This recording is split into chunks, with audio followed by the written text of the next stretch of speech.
Okay everybody, what we've got here is lower shock rocker link off of a 22 Beta 250R. What I'm going to do is I'm going to just show you how to grease this, the actual shock mount, which is right here. It's these things oftentimes they don't come with very much grease or very little grease out of the factory. And some of these, there's not a lot of information out there right now to show you actually how to grease these things. And I'm just going to show you the way that I do it. Like one of the things I see often with people on forums out there is there's a lot of people complaining because they've got a seized swingarm bolt or a seized linkage bolt or something. And this little process I'm going to show you here will actually help with that. To get this specific one apart, and this applies not only to this bike but also other bikes out there, you need to actually get these bushing halves out of there, and it's actually in two pieces and it's actually sort of slightly pressed into place. So all you need is a little punch like this and just a hammer, and you can't really see it on the camera because it's pretty small to try to get in there, but in there there's an actual little lip. And you just got to get in there and start tapping like this. And it's a little bit of a process to work them out.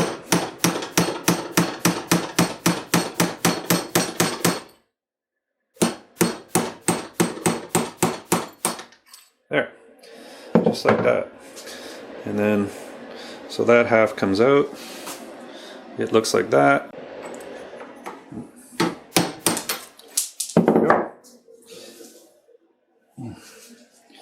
Yeah, they always fall on the floor when you're doing this.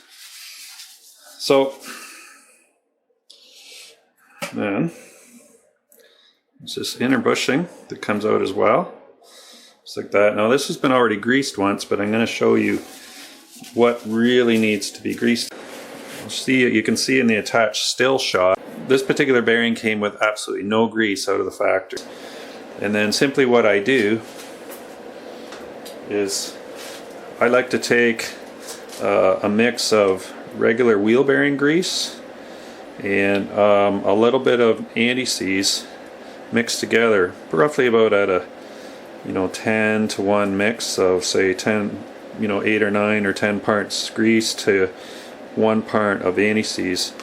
And all you do is you want to go in and actually fully thoroughly pack. Like I'm just using a small brush here, you can use your finger, use whatever. You just want to thoroughly pack those bearings in and use your finger to work it into the actual needle bearings that are in there. And then once you're done that, you want to make sure that all of these bits are coated. See, this one's already pre-coated, because I've already re-greased this once, and then you just put it back together, and then as you're putting everything back together,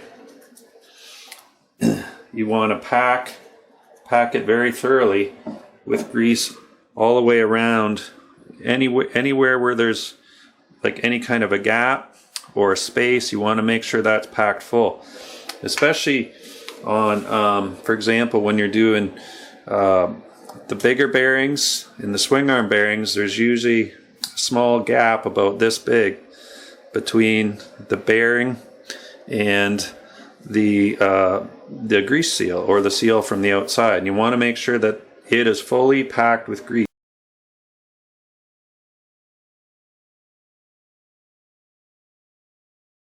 And then once you've done that, then you just simply start putting things back together bit by bit. And then I can just put these back together like this. Sometimes you might get a tiny little air pocket in there, which makes it a little hard to get everything squeezed back properly, but you just work it back and forth a bit and you can get them fully greased. If you need to, just put it in the vise and squeeze it that way, and carry on that way. And then once you're done all that, when you're going to assemble your thing, you want to also make sure that the shaft of the bolts that you're doing are also covered. You want to put grease inside, like here inside the bushing that the bolt goes through, like that. And you want to cover the bolt as well. Make sure everything's thoroughly greased.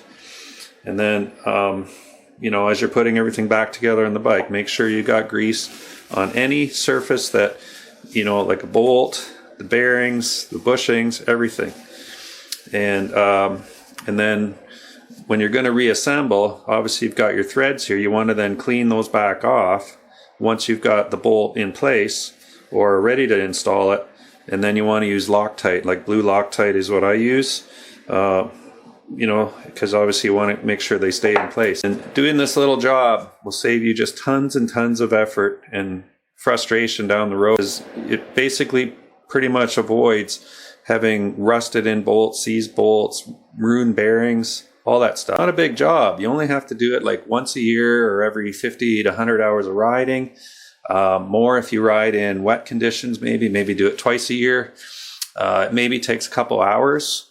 You know, without really hurrying too much. If you've done it a bunch of times, you can do it quicker. If it's your first time, it might take you a little longer. And it'll just save you tons of time. And then the same thing, you know, once you've got everything back together, then every time you wash the bike, you want to make sure that you obviously, you know, clean it properly. Or if you've been out on lots of rides where there's lots of water, when you're done the ride or after you've washed the bike, you want to take WD-40 and squirt just around every pivot point on your suspension, on your the grease seal on your axle shaft, like where on each side of your wheel where the wheel bearings are. You want to just give it a little squirt. You just want to do everything you can or prevent water from pooling in and around the bearing.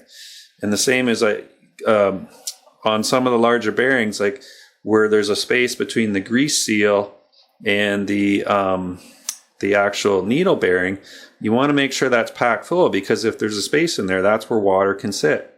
And if water sits there, then it starts to rust over time, and rust is what screws up bearings. It's dirt isn't usually the major problem, it's actually rust. And of course, for a lot of guys who have had to replace like swing arm bearings or suspension bearings, you know, even wheel bearings a lot of times, it's just because they've rusted out most of the time. It's not from wear, it's not from dirt, it's from rust. Really simple job. You don't need a lot of tools, just a dirt bike stand, in this case a hammer punch, a few wrenches to get the parts off the bike. And again, it's an easy job. Do it once or twice a year. Takes a little bit of time, maybe a couple beer job for some guys, or depends, you know, if you do it that way. You want to also do your steering head bearings as well while you're at this, because they're obviously another one that gets wet. Water gets in there and those rust out. So you can do this same process with those. And again, make your steering head bearings last. Like all of your bearings on your bike, if you just do these simple little things, should last for literally years and years and years, and hundreds and hundreds and hundreds of hours. Like I recently sold one bike. It had almost 500 hours on, still on the original wheel bearings, still on all the original suspension and steering head bearings. Just with a little basic simple maintenance. It costs almost no money, a little bit of time, and it's very easy to do. So anyway, thanks for watching, and I'll see you on the next video.